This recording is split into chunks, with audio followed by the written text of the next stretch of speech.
जगदम्बे में वैद रवि आयुर्वेदा चैनल में आप सब वैद भाई मित्रों का स्वागत करता हूं। वैद मित्रों, आज मैं आपको हमारी जो नामर्दी नपुंसकता में कमजोरी, शारीरिक कमजोरी में जो इस्तेमाल की जाती है जो रस भस्म, उनके बारे में मैं आपको बताने जा रहा हूं। जो एक गुट में आपको सफ़ेद तांबा भस्म आपको मिलेगी, वो किस तरह बनती है वो मैं आपको बताने जा रहा हूँ। जो बने रहिए मेरे साथ वीडियो में आखिर तक। तो ये हमारी जो जितनी भस्में हैं, ये कोई चावल के बराबर खाने से या मतलब एक तिल के बराबर खाने से या कसकस के दाने के बराबर खाने से ऐसे काम नहीं करती है वैद्य मित्रों, या अन्य जो भाई बंधु है ऐसे काम नहीं करती है। ये लोगों ने इतनी गलत अफवाह फैला दी, यूट्यूब पे बोलते हैं तांबा भस्म एक चावल के बराबर खा लो आप ठीक हो जाओगे, संख्या एक चावल के बराबर खा लो नामर्दी से ठीक हो जाओगे। और नामर्दी हुई किस वजह से है, किस कारण से हुई है, कौन से शरीर में धातु की कमी की वजह से उसको ये इस रोग का सामना करना पड़ रहा है। शरीर में हमारे 7 धातु होते हैं, 3 दोष होते हैं। कौन से धातु की कमी की वजह से शरीर में मतलब ये आई है कमी, रोग नहीं है, कमी होती है। जो हमने मतलब कुछ लोग तो 99% तो अपने हाथों से हस्तमैथुन करके मतलब अपने शरीर का सत्यानाश कर लिया। किसी को मानसिक अवसाद रहता है, मतलब मानसिक तनाव रहता है, या किसी को पहले कोई बचपन में कोई ऐसे कोई चोट लग गई है, या किसी को कोई इस तरह का संक्रमण जैसे मलेरिया, टाइफाइड, डेंगू या कोई इस तरह का संक्रमण रोग जैसे ग्रसित रहा है। उसके बाद एलोपैथी की दवाई पे दवाई खाता रहा है, उस दवाइयों के साइड इफेक्ट की वजह से भी उसको नपुंसकता आई है। तो ये सारा कुछ जानने के बाद फिर उस पर निर्धारित किया जाता है भी इसको कौन सी औषधि, कौन सी जड़ी बूटी के अनुपान के साथ इसको दिया जाता है। तो ये नहीं है भाई आपको मैं तांबा भस्म दिखा दूं और बोलो ये लो एक चावल के बराबर खाओ 4 दिन खाओ नामर्दी से मर्द बन जाओगे। और पित्त आपका पहले से बड़ा हुआ है, उसमें मैं आपको तांबा भस्म खिला रहा हूँ, संख्या खिला रहा हूँ, सिंगरफ खिला रहा हूँ, हड़ताल खिला रहा हूँ, तो मेरे से बड़ा मूर्ख कोई वैद्य हो ही नहीं सकता। वो वैद्य नहीं है, वो मित्रों आपका सबसे बड़ा दुश्मन है। इस तरह के हमारे इन जो डुप्लीकेट वैद्यों के, डुप्लीकेट वैद्य कहना तो इनको महापाप है। जो ये पखंडी लोग हैं जो इन्होंने यूट्यूब पे धंधा बना रखा है, और इनके मारे हुए सताए हुए हमारे आश्रम में बहुत ऐसे बच्चे आए हैं, बहुत आ रहे हैं जिन्होंने मतलब पहले थोड़ा बहुत लिंग स्टैंडिंग हो रहा था, वो भी अब नहीं हो रहा है। उनके पेशाब से खून आ रहा है, मुंह से खून आ रहा है, लेटरिन से खून आ रहा है, क्योंकि उन्होंने बिना जाने बिना कुछ सोचे समझे उनको संख्या खिला दिया, किसी को तांबा खिला दिया, किसी को हड़ताल खिला दी, किसी को सिंगरफ खिला दी। और इनका तोड़ के बारे में उनको पता नहीं है भाई, अगर कच्ची सिंगरफ इनके शरीर में अगर चली गई है और पित्त पहले से बढ़ा हुआ है और इसको सिंगरफ खिला दी, तो इसका मतलब कंट्रोल हम किस तरह से करेंगे, इसकी मारक औषधि कौन सी है। संख्या अगर खिला दिया, कच्चा खिला दिया, अगर कच्ची किसी प्रकार से रह गई तो अगर किसी मरीज ने खा लिया तो उसको किस तरह से हम शरीर से निकालेंगे। कच्चा पारा अगर खा लिया तो उसको किस तरह से हम निकालेंगे।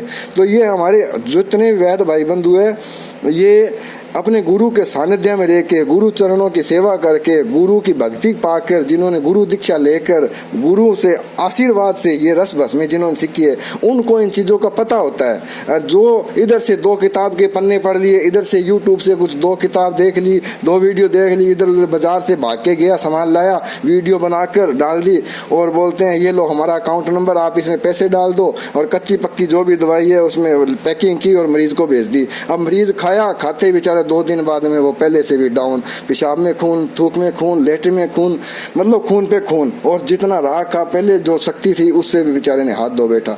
तो इस तरह बिना जानकारी के इन लोगों ने मतलब बहुत से लोगों को मतलब इतनी मार मारी है कि इनकी मार मारी हुई हमारे जैसे जो अच्छे वैद्य है, जो समझदार वैद्य है, जो जिन्होंने डिग्री है, जिनके पास रजिस्ट्रेशन है, जिन्होंने गुरु के सानिध्य में रह के गुरु सेवा करके जो गुरु के आशीर्वाद से ये रस भस्म सीखी है, उनको भी इनका सामना करना पड़ रहा है इन परिस्थितियों का, क्योंकि इनकी वजह से सभी को एक ही नज़र से देखा जाता है। फिर तो इनसे बचने के लिए वैद्य मित्रों आप सही वैद्य की जांच पड़ताल करें, अच्छे से उसका रजिस्ट्रेशन मांगे, उसको कोई जड़ी बूटी के बारे में पूछे, उनको मतलब आप पूरी तरह से क्या आपसे वो पूछ रहा है, क्या आपको वो दवाई दे रहा है, क्या नहीं दे रहा है। अगर जो वैद्य आपको कह रहा है भाई एक चावल आप ये संख्या खाओगे तो नामर्दी से मर्द बन जाओगे, हड़ताल खाओगे तो ये हो जाएगा वो हो जाएगा, तो ये वैद्य मित्रों गलत है। क्योंकि हर चीज़ का एक प्रतिनिधि द्रव्य होता है, उसका मारक औषधि होती है, उसका अनुपान होता है, उसकी मात्रा होती है, उसके सहयोगी औषधि होती है। जैसे बिना सब्जी के हम रोटी नहीं खा सकते, बिना रोटी के हम सब्जी नहीं खा सकते, उसी तरह ये रस भस्मी होती है। अगर एक ही चीज़ से अगर कोई काम चल जाए तो ये बड़ी बड़ी फार्मेसियाँ, बड़े बड़े डॉक्टर, जो बड़े बड़े औषधालय, बड़े बड़े मेडिकल हॉल है, तो इनमें ये लाखों प्रकार की दवाएं क्यों रखते। अगर फिर जो 2-4 चीज़ों से काम चल जाता तो 2-4 ही रख लेते, बोलते आजा भाई ये ले तू ले, ठीक हो जा। तो ऐसे नहीं होता। हर चीज़ का, जैसे हीमोग्लोबिन हमारे शरीर में कम हुआ है, जैसे कि यानी कि आयरन की कमी की वजह से रक्त हमारे शरीर में कम हो गया, तो जैसे हम अबरक भस्म है, लोह भस्म है, स्वर्णमाक्षिक भस्म है, मंडूर भस्म है, ये चीज़ें हम देते हैं। इसके साथ सहयोगी औषधियाँ पुनर्नवा है, सरपुंखा है, मकोय है, कायफल है, आंवला पिष्टी है, तो मतलब इस तरह की जो ये चीज़ें हम देते हैं। और जैसे यानी कि हमारे लम्स का रोग लग गया, फेफड़ों के रोग लग गए, अबरक हमारे शरीर से कम होती है तो अबरक उसको देते हैं, पर उचित अनुपान के साथ। फेफड़ों के अब जैसे गोरखमुंडी है, और जैसे मतलब अड़ूसा है, वासा है, पुनर्नवा है, जो फेफड़ों को ताकत दे। तो इस तरह की मतलब जो सहयोगी औषधियाँ होती है, उनके साथ अनुपान तौर पर ये चीज़ें मिलाकर बस में उनकी मात्रा निर्धारित करके फिर वो दी जाती है। ऐसे ही एक एक चावल देखकर बोले खा लो ठीक हो जाओगे, तो ये गलत बात है। तो अब मैं आपको बताता हूँ नुस्खा, जो 1 फुट में तांबा भस्म सफ़ेद कैसे बनती है। और ये आपको, ये हमारे जो तांबा है, ये अफ्रीकी तांबा है, जो जंगलों से निकाला जाता है मिट्टी के माध्यम से। मिट्टी में ये तांबा होता है, उसको निकाला जाता है, अफ्रीका से आया हुआ है ये। इस तरह इसकी गोली बनाई, इस तरह ये देखो, ये सफ़ेद तांबा किया हुआ है इसको पहले से ही, ये रहा। तो ये लेकिन अभी खाने लायक नहीं हुआ है मित्रों। इस तरह इसका जंगार निकालना पड़ता है। ये अंदर इसमें तांबा डाला हुआ है मैंने, ये देखो, ये रहा, ये तांबा पत्रा है, इसका जंगार रहित करना पड़ता है इसको पहले, फिर ये 1 ही फुट में तांबा भस्म सफ़ेद होती है। ये कच्चा तांबा है, ये देखो, ये कच्चा तांबा है, पर अभी सफ़ेद तो हो गया, पर लेकिन अभी कच्चा है। ये नीलापन आ रहा है इसमें, आपको दिखाई दे रहा होगा हल्का सा नीलापन, ये देखो, ये अभी कच्चा है इसमें। ये भी मतलब अभी खाने लायक नहीं हुआ है, क्योंकि इसमें अभी तक कम से कम 10 आग और दी जाएगी। 10 आग के बाद फिर इसको कांच की बोतल में, केले की जड़ में इसको दबाया जाएगा 3 महीने तक, फिर इसको देखा जाएगा। हर भस्म का, ये जितनी भी भस्में होती है, इनको पहले शुद्ध किया जाता है। जो भी मुख्य धातु जो होती है, जिस धातु की भस्म बनाई जाती है, उनको पहले शुद्ध किया जाता है, अलग अलग जड़ी बूटियों, कवाथ में, हिम में, रस में। तो इनको अलग अलग रसों में मतलब इनको गर्म कर करके उनमें बुझाया जाता है, पहले शुद्ध किया जाता है, फिर उसका भस्मीकरण किया जाता है, फिर अमृतीकरण किया जाता है, फिर मित्र पंचक में उसको देखा जाता है भी ये अभी जिंदा है भी या नहीं है। और फिर उसके बाद में उसकी तासीर उसके अनुसार उसको ढालना पड़ता है। भाई ये 1 महीने बाद ठंडी होगी, 2 महीने बाद ठंडी होगी, 4 महीने बाद ठंडी होगी, क्योंकि इस पे देखो कितनी कितनी आग डाल, आग में इसको गुजार कर कितनी कितनी बार इसको खल करके इसकी तासीर कितनी बदल जाती है। फिर उसके अनुकूल उसकी मतलब तासीर उसको ढालना पड़ता है। कितनी बार उसको गर्म जगह रखना है, ठंडी जगह रखना है, कीचड़ में रखना है, कनक में दबा के रखना है, धान में दबा के रखना है, किसी जड़ में दबा के रखना है, हवा में लटका के रखना है। मतलब इस तरह उसको फिर तासीर अनुसार उसको रखा जाता है। और फिर बाद में इसकी परीक्षा होती है, भाई ये अभी खाने लायक हुआ भी है या नहीं हुआ है। फिर उसको सहयोगी औषधियों के साथ उसको मात्रा निर्धारित करके रोगी को रोग निर्धारित करके फिर उसको दी जाती है। क्या रोग है, कब से रोग है, किस प्रकार रोग है, कोई मानसिक अवसाद तो नहीं रहा है, बचपन में चोट लगी थी, या कोई संक्रमण रोग से ग्रसित रहा है, या कोई हस्तमैथुन ज़्यादा किया है। तो अगर वात, पित्त, कफ, ये तीनों दोष देख के, शनिपात देख के, पित्त बढ़ा है शरीर में, अगर उसमें तांबा अगर दे रहे हैं तो बहुत बड़ी मूर्खता है। अगर देने की जरूरत भी पड़ रही है, जैसे कि अगर पित्त बढ़ा है, पित्त की थैली में अगर पथरी बन गई है, पित्त आबुर्द शरीर में गांठें बन गई है, रक्त की गांठें बन गई है, तो उसमें अगर तांबा भस्म देनी है तो कौन सी सहयोगी औषधियों के साथ देनी है, ये अनुपान निर्भर करता है उस रोगी पे। जैसे रासना आदि क्वाथ है, और गोक्षुरु आदि क्वाथ है, कचनार का कसाय है, इस तरह के मतलब ये अन्य सौंठ है, मतलब ये बहुत सी बला जड़ है, ये उस रोगी पे निर्भर करता है इसको कौन से अनुपान के साथ ये भस्म देनी है ताकि उसका रोग ठीक हो। तो ये ना कि ये डायरेक्ट कोई भस्म किसी को खिलाने लायक नहीं होती है। अगर डायरेक्ट कोई भस्म आपको कोई खिला रहा है तो वो आपको समझ लीजिए आपका शरीर का सत्यानाश कर रहा है। तो अब आज चलते हैं नुस्खे की ओर मेरे मित्रों। ये आपने क्या करना है, तांबा आपने लेना है। तांबे को मैंने पहले वीडियो में बता चुका हूँ। आपने तांबे को निर्गुंडी फटकड़ी के पानी में आपने 7 बार इसको बुझाना है। फिर आपने गौमूत्र में 7 बार बुझाना है। फिर आपने आग की 7 कटोरी लेनी है, आग के दूध की ऐसे कटोरी ले लेनी है, कोई भी 7 कटोरियाँ ले लेनी है।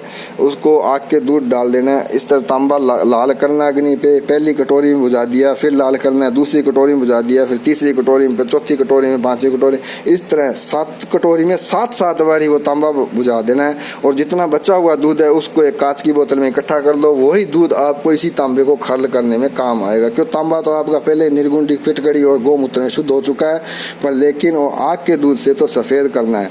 जो बचा हुआ सफ़ेद आग का दूध है उसको आप इकट्ठा कर लीजिए और इस तांबे का बुरादा आपने कर लेना है। बुरादा करके आपने क्या करना है, इमली लेनी है। इमली, बड़ी इमली, जैसे 1 किलो इमली लेनी है। इमली का घनसत बना लेना है। उसके अंदर 1 पाव फटकड़ी डाल देनी है। जितना तांबा आपके पास है 100 ग्राम है, तो उस तांबा का बुरादा आपने एक सूती कपड़े में लपेट के पोटली बना के इस तरह का, जैसे ये डाला गया है, तो ये तो मैं आपको दिखाने के लिए, तो वो इस तरह ये इमली का कवात है, ये देखिए इस तरह। इसको जंगार रहित करने, ये पूरा लोटा तांबे का, इसको अंदर से जंगार रहित करने के लिए इमली कवात और फटकड़ी इसके अंदर डाली गई है। इसके अंदर डाल के और वह रख दिया। और जब तक ये जंगार दे रहा है फिर पानी डाल दिया, रख दिया, ऊपर से पानी निकाल दिया। जंगार दे रहा है तब तक अंदर पड़ा रहेगा। जब जंगार देना बंद हो गया, नीलापन आना बंद हो गया, तो इसको बाहर निकालना है। जो हमारा आग का दूध है उसके अंदर इसको खर्ल करना है। खर्ल करके टिक्की बना के इसको 8 किलो की बंद आग देनी है। बंद आग वैद्य मित्रों को पता है, जो रसायन वैद है उनको पता है। इस तरह से बंद आग जमीन में, मतलब घड़ानुमा एक गड्ढा बनाया जाता है। ऊपर से मुंह कम होता है, नीचे से चौड़ा होता है, पेट उसका अंदर बड़ा होता है। अंदर से एक नीचे से पाइप लगाई जाती है ताकि हवा का आगमन उसमें आता जाता रहे। और जहाँ से ज़्यादा उपले डाले हुए हैं वहाँ पे उसमें थोड़ी थोड़ी आग, राख और भूसे उसमें डाला जाता है ताकि ज़्यादा एकदम से हवा ना पकड़े। 8 किलो की आग वो 40 किलो के बराबर काम करती है। तो ये पहली आग जब आप बाहर निकालोगे मुंदरी, राजमुंदरी कुठाली में, जो आपने इसको तांबे का जो ये टिक्की बना के रखी थी, तो आपकी इस तरह निकलेगी ये सफ़ेद पहली पुट में, पहली आग में। पर लेकिन ये खाने लायक नहीं है मित्रों। अभी आपने क्या करना है, इसको फिर से अमलतास के रस में इसको खर्ल करना है। अमलतास जो होता है इस तरह, ये देखो मैं दिखाता हूँ। ये मेरे मित्रों, ये अमलतास जो वेद, ये अमलतास बहुत से वेद भाइयों को पता नहीं है अमलतास के बारे में। तो इस तरह का इसका गुदा निकालना है, क्वाथ बनाना है।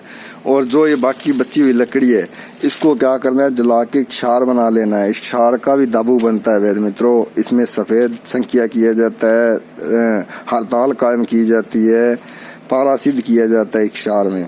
और जो हमारे चावल का धान होता है, धान का जो भूसा होता है, उसमें भी गंधक पाई जाती है। उसको जला के उसका क्षार देखेंगे, येलो कलर का निकलेगा। 100% उसमें शुद्ध गंधक होती है। उसके साथ इसको मिलाकर और दाबू जो तैयार किया जाता है, तो पहली पुट में आपका सिक्का सफ़ेद निकलता है। तो इस तरह आपने वो आग देनी है अमलतास के गुद्दे में रख के। दूसरी भावना देनी है आपने सुरेश की रस में। तीसरी भावना देनी है सहंजन के रस, जो सुहांजना जो होता है उसकी रस में। चौथी आग देनी है आपने तुलसी के रस में। अब आखिरी आग देनी है 5वीं, ये 8 आग देनी है आपने। बाकी 3 आग देनी है तुलसी के रस में और आखिरी आग देनी है आपने आग के दूध में। और जो आखिरी आग के दूध में टिक्की बनानी है। इसी तरह ही 8 किलो की आग देनी है बंद अंदर, तो ये आपकी सफ़ेद भस्म बनेगी। अब इसकी तासीर किस तरह आपने हमें अनुकूल लाना है, आपने कांच की शीशी में भर लेना है और नीला इस पे कपड़ा लपेट देना है। कोई भी सूती कपड़ा इस पर लपेटिए, केले की जड़ के अंदर गड्ढा कीजिए, उसके अंदर दबा दीजिए। 3 महीने तक इसको पड़ा रहने दीजिए। 3 महीने के बाद इसको निकालिए। निकालने के बाद मित्र पंचक होता है, जैसे गूगल, रत्ती, गुंजा और घी, शहद, उसको कुठारी के अंदर गरम कीजिए भस्म को और उसको थोड़ी चुटकी डालिए। अगर ये शहद, सुहागा, घी, रत्ती, गुंजा, मित्र पंचक के साथ अगर ये वापस पुनः उसी तांबे रूप में आता है इस तरह, तो समझ लीजिए ये मित्रों खाने लायक नहीं हुई अभी भी। फिर वापस उसी प्रतिक्रिया से गुजारना पड़ता है। तो बहुत मेहनत करनी पड़ती है। ये बहुत से वैद्य बंधु पूछते हैं, बहुत जो अनाड़ी लोग हैं पूछते हैं, जी इतनी महंगी कैसे हो गई। अरे भाई बंधु, ये वीडियो तो 2, 4, 10 मिनट में बन जाती है, पर लेकिन जो प्रतिक्रिया इसमें गुजरते हैं तो इसमें दिन महीने साल लग जाते हैं। और घर वाले कहते हैं उस दाले पे काम करते हो, ईंट के भट्टे पे काम करते हो। शरीर आगे वाला सामने वाला वो पीछे दिखाई देने लग जाता है खर्द करते करते। शरीर के हाथ के, ये हाथ की शक्ल देखो आप किस तरह, उंगलियां घूम जाती है खर्द करते करते। तो ये जब हम गुरु आश्रम में रहा करते तब सारा दिन खर्द ही खर्द किया करते। तो ये तो तब की बात है मित्रों।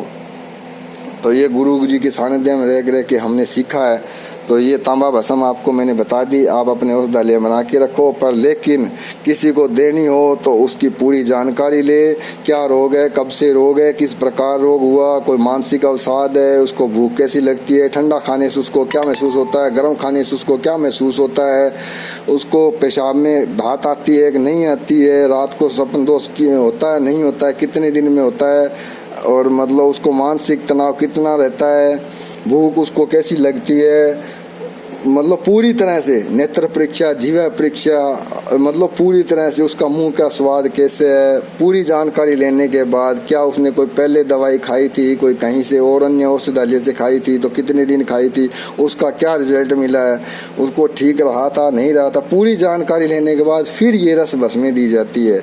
ऐसे ही नहीं है मुँह उठाकर दे दी, बोले दो दो चावल खा लो ना मर्द से मर्द बन जाओगे। नहीं मित्रों, ऐसे गलत किसी को गलत गाइड मत करो, क्योंकि मरने के बाद एक ही जगह जाना है सभी को। तो इस तरह मतलब हाँ, दवाई बनने में समय जरूर लग जाता है, पर लेकिन किसी को गलत गाइड मत करो। हाँ, एक भाई ने किसी ने पूछा था ये क्या चीज़ है, ये वैद्य मित्र ये है हमारा संख्या का तेल, ये हम वातिक रोग में देते हैं। और जो ये जितनी भी संख्या है ये हम 60 साल की जिनकी उम्र हो जाती है, 50-60 साल की जिनकी उम्र होती है उनको देते हैं। ये छोटी उम्र वालों को भूलकर भी हम नहीं देते। जिनकी उम्र 20, 22, 25, 18, 30 साल की जिनकी उम्र है उनको संख्या हम भूलकर भी नहीं देते। ये वातिक रोगों के लिए, जिनको फालिज रोग हो गया, लकवा हो गया, अधरंग हो गया, जिनको निम्न रक्तचाप रहता है, मतलब लो BP रहता है, उनके लिए हम ये इस्तेमाल करते हैं। ये देखो लिखा हुआ है। तो ये संख्या तेल है और ये एक बूंद हम देते हैं और बहुत कम मात्रा में। ये इधर बना पड़ा ये रहा। और अलग अलग तरीके से ये सफ़ेद हड़ताल है, ये सफ़ेद तांबा है, ये भी तांबा है, ये सिंगरफ है, ये वर्किया हड़ताल सफ़ेद, ये सफ़ेद डब्बू में तैयार की हुई, ये सिंगरफ है, ये सिंगरफ है। बहुत तरह की बनी पड़ी है, पर लेकिन ये हम देते हैं बहुत, ये तीनों चारों में ये सिंगरफ है, ये भी सिंगरफ है, ये देखो। और ये बन रही है, ये भी सिंगरफ है, और ये भी सिंगरफ है, इसके अंदर भी सिंगरफ है। ये रही, ये देखिए, ये रही, ये रही, ये रूमी सिंगरफ है। अभी ये जब बनाऊंगा तब मैं आपको दिखाऊंगा किस प्रकार बनेगी। ये इसके अंदर खर्ल हो रही, ये भी सिंगरफ है। ये देखिए, ये भी सिंगरफ है, इसके अंदर चमक आपको दिखाई दे रही होगी। तो ये बहुत तरह की है, अलग अलग रोगों में अलग अलग अनुपान के साथ, अलग अलग तासीर के साथ इसको बनाया जाता है, अलग अलग रसों में इसको घोटा जाता है। उस तासीर के अनुसार, हर रोगी के रोग के अनुसार, उसके तासीर के अनुसार इनको डाला जाता है, ताकि उसमें फ़ायदा करे ना कि नुकसान करे। तो ठीक है वैद्य मित्रों, मिलते हैं अगली वीडियो में, तब तक बने रहिए मेरे साथ। हर हर महादेव, जय मां जगदम्बे। ये आपको मैंने 1 फुट में सफ़ेद भस्म बनाने बता दी, आप बनाइए, देखिए अपने उस दाले में बनेगी 1 ही फुट में, पर लेकिन खाने लायक नहीं बने। खाने लायक तो ये 8 से 10 फुटों में खाने लायक बनेगी।